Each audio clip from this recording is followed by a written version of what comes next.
Tietosuojatyö osaksi arkea käydään läpi tässä videossa 10 kohtaa, mikä on olennaisia asian tiimoilta.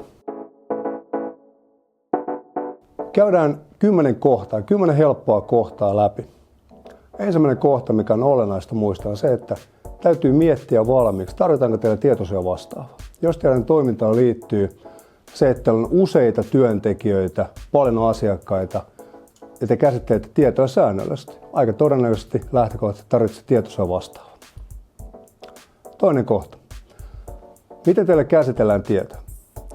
Millä tavalla käsitellään tietoa? Onko teille kuvattu tietojen käsittely? Esimerkiksi teille tulee Liisa hakee teille töihin. Kun Liisa hakee teille töihin, miten hänen hakemustaan käsitellään?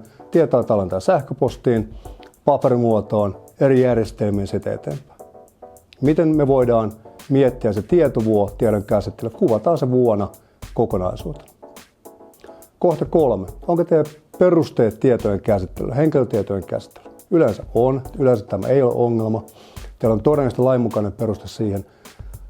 Useimmiten ei tarvita suostumusta. Suostumus voidaan joissain tapauksissa tarvita kuitenkin sinne mukaan. Kohta 4. Mitä riskejä henkilötietojen käsittelyssä voisi olla? Mitä voisi tapahtua? Voisiko jonkun kannattava hävitä? Se voidaan kenties varastaa. Voisiko konesaliin kohdistua tulva? Ja kaikki tiedot olla käyttämättömässä sen jälkeen. Kaikki nämä ovat aitoja, todellisia riskejä, mitä me näemme käytännön projekteissa. Miten me lievennetään niitä? Miten me luodaan ne lieventämiskeino, jotta me voidaan vähentää tai poistaa riskit henkilötietojen käsittelyn osalta. Kohta 5. Tietopyynnöt. Miten ollaan valmistauduttu tietopyyntöön? Millä tavalla me ollaan mietitty prosessi? Onko prosessi kokonaisuutena kunnossa? Ollaanko me testattu prosessi tietopyyntöjen osalta? Miten me tunnistetaan henkilö, joka pyytää tietoja nähtäväksi tai poistettavaksi? Ja erittäin olennaista on se, että testataan kokonaisuus ja prosessi. Kohta 6. Tietoturva.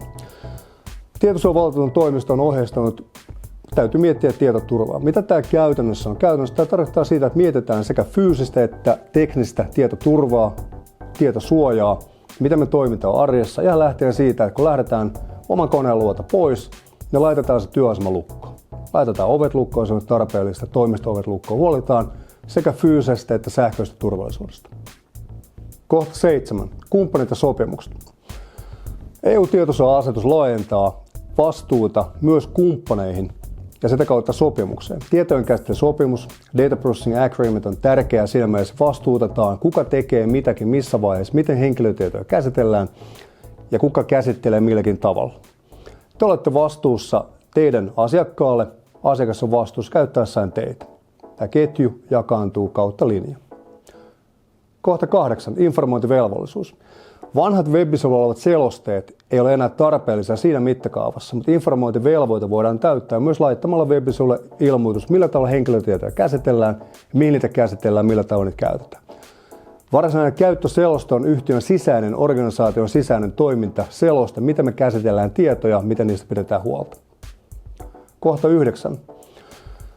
Vaikutusten arviointi. Kun tapahtuu uusia muutoksia, ollaan tehty GDPR-projekti kokonaisuutena loppuun jo, mutta tulee uusia sovelluksia, uusia liiketoiminta-alueita, me tarvitaan siinä vaiheessa tehdä vaikutusten arviointi. Data Processing Impact Assessment on tärkeää, jotta arvioidaan uudelleen mahdolliset riskit muuttuvassa tilanteessa. Meillä oli esimerkiksi ajokorttitietojen käsittely vuonna 2018. Hyvä esimerkki siitä, että avataan uusia palveluita ilman, että yhtään mietitään kokonaista riskin kasvanutta osuutta. Kohta 10. Näyttövelvoite. Näyttövelvoite erittäin olennainen asia GDPR:n suhteen. Pelkkä hyvä tahto ei riitä, vaan organisaatiolla on velvoite näyttää toteen, että toimitaan asetuksen mukaisesti kaikissa niissä tilanteissa, mitkä liittyvät GDPR:ään. Kun otetaan nämä 10 helppoa kohtaa, koostetaan ne, huomataan, että on itse asiassa helppoa. Tämä ei ole vaikeaa, tämä ei ole ollenkaan monimutkaista. Oletuksena suojataan henkilötiedot ja samalla suojataan organisaation toimintaa, liiketoimintaa ulkoiselta uhkilta tai sisäiseltä uhkilta. Suojataan samalla mainetta, pienennetään toimintauhkia ja vältytään mahdollisilta sanktioilta. Tietosuojatyössä ja GDPR:ssä järjenkäyttö on sallittu. GDPR Tech, Juha Sallinen.